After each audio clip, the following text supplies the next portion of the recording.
I'm currently in Dallas, Texas, and today we're going to explore a Portuguese and French American inspired pastry shop.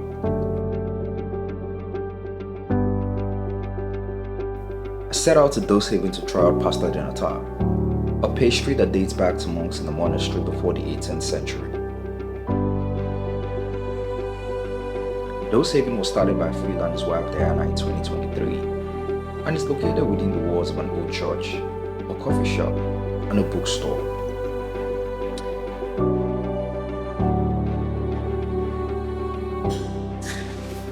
Okay, alright guys, so I'm here with Phil, and Phil owns Docehaven with his wife Diana. So Phil, how long have you been, how long have you started Docehaven pretty much? My wife and I we started this bakeries in October 2012. So we've been operating since then. West Side. Yeah, so Phil has been operating out of West Side Coffee in Dallas. It's a residential. Well, it's in a residential area. Also, it has a bookshop. It has a church. There's the coffee, and there's Docehaven. So Phil, would you say you have a lot of regulars that come out here? And do you guys do like delivery, or they have to come in here? What does that look like? Yeah, so we are here every Saturdays from 8 to noon. Okay. But also we accept orders online. Okay. We do deliveries, and you can pick up at this location. Essentially every day in the week. Yeah. So essentially Phil does delivery, and you can also come out to the West Side Coffee. I'm gonna put the link and the address below this video, and you can place your order. Can they place their orders online? Yeah, you can place your order online if you go to our website. You'll be able to find you can place the order. So I'm also going to put the link to Docehaven's website where you can place your order online and come pick up. In 2009, The Guardian listed pasta di Nata as one of the 50 best things to eat in the world. So going to the origin of pasta di Nata, it dates back to monks at a monastery in Lisbon, Portugal before the 18th century. At that time, convent and monasteries used large quantities of egg whites for starching clothes. And it was quite common for monasteries and convents to use the leftover egg yolks to make cakes and pastries. And this resulted in a rapid increase of sweet pastry recipes throughout the country. In the aftermath of the Liberal Revolution in 1820, which was a key moment in Portugal's political history, as this represented the beginning of the end of the ancient monarchy that had dominated Portugal for centuries. Following the dissolution of religious orders and in the face of impending closure of many convents and monasteries, the monks started selling pasta di Nata at a nearby sugar refinery to bring in revenue. In 1834, the monastery was closed and the recipe was sold to the sugar refinery. Due to Dallas' proximity to the Mexican border, Dallas' food scene is heavily influenced by the Mexican cuisine, with tacos, Tex-Mex, and tamale being prominent here. And that's the pastry, started in the 1800s, straight from Portugal. And this was sold to a sugar refinery. The recipe was preserved, and we have that in Dallas. So typically the pasta di Nata, that's the biggest specialty right there, my bag.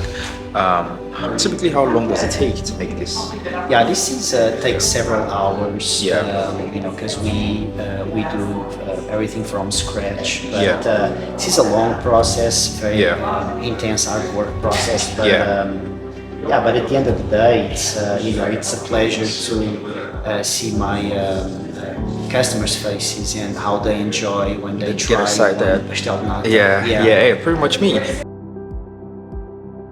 So this is what the packaging looks like. So right there, Docehaven.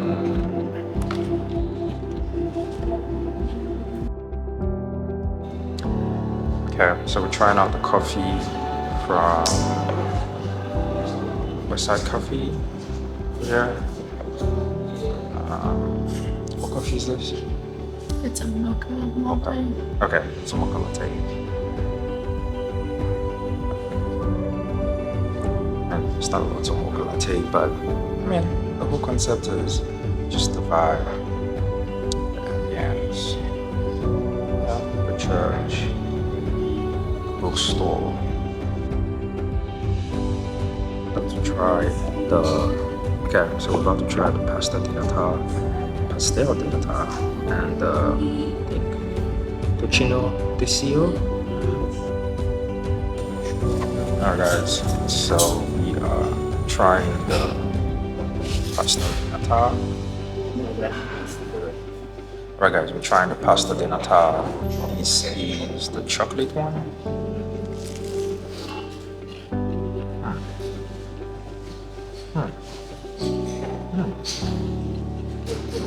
This is real crunchy and sweet, and the inside is pretty soft, outside crusty, and it's real sweet. This is the chocolate one.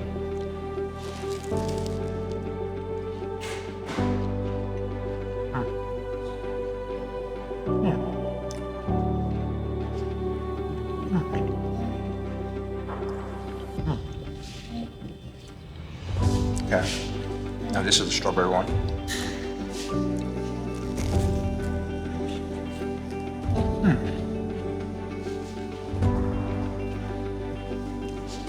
I wonder what those moms were thinking. Guys, you all absolutely need to try this. I don't think I've had anything like this before. You just combine this with the ambience, have a bookshop or a bookstore, like a library over there. Over there, there's a church. And over there, you can get coffee. Look at that. Apart from the fact that this is really good, like the ambience.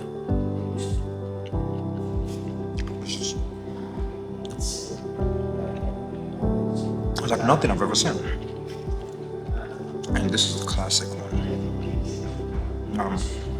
So, the ones we tried earlier, I think this was designed by Phil and Diana. They own the place. And this right here is the original one.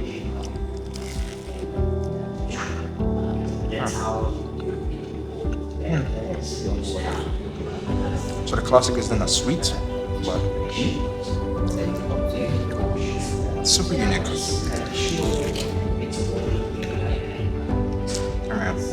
I'm a chocolate guy, so I prefer the chocolate one. These are the Nata.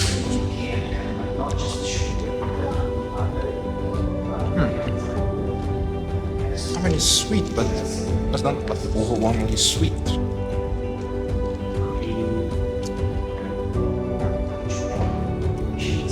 Yes, try it out for sure.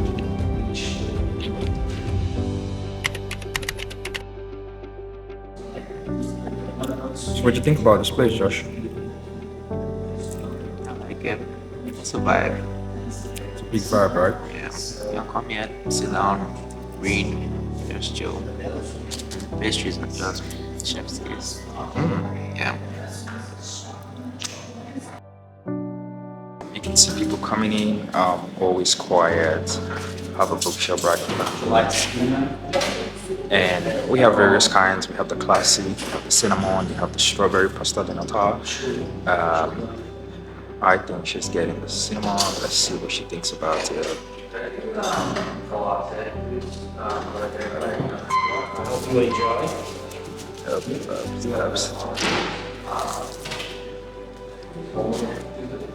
What'd you think about it?